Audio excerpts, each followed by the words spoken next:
chop गरेर पनि छ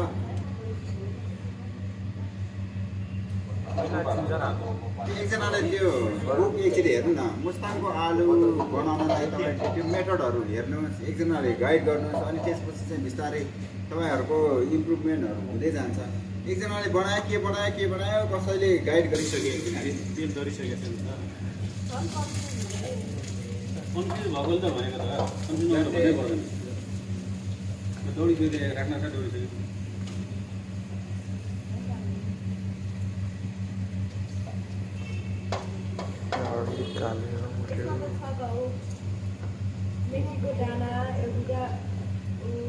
होइन तिनीहरू त्यो मसलाहरू बनाउनलाई चाहिने हो कि पुराउने हो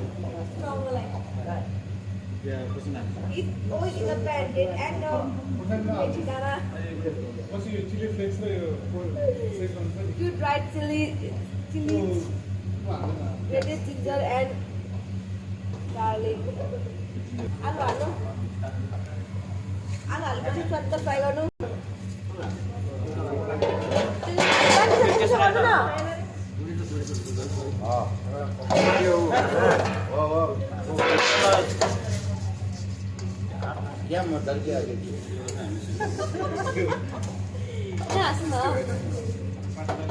आइपुग्यो न उहाँको पनि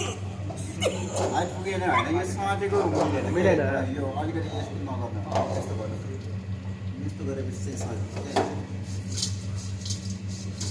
अनि यस्तो गर्नुहुन्छ अनि त्यसपछि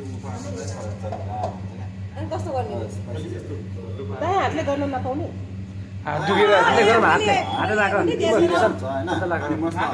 पहिला टिबुल पाउडर राख अनि रेड पाउडर राख चिली पाउडर राख बिस्तारै भन न हल्दी पाउडर राख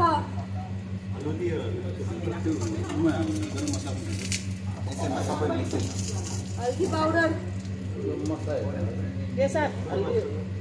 अनि क्युमिन पाउडर राख्नु पर्दैन ऊ राख कोरियान्डर पाउडर राख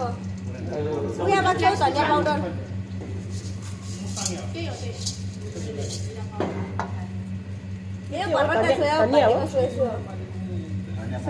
अनि नुन राख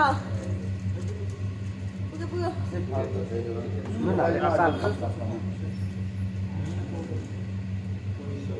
कोरियान्डर हो के टेस्टिङ पाउडर लाग्ला है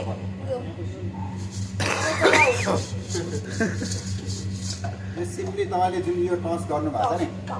यो नगरिकन तपाईँले त्यो फ्राई गर्नुभयो हो एउटा भाँडामा जुन त्यो यो मसलाहरू सबै एकैचोटि मिक्स गरेर राख्ने होइन मिक्स गरेर राख्ने माथिबाट छरेर चलान्छ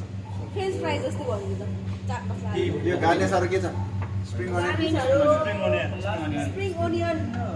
toss well with then transfer the potatoes into a serving bowl serve the mustang aloo hot with a sprinkle and coriander leaves sprinkling of coriander leaves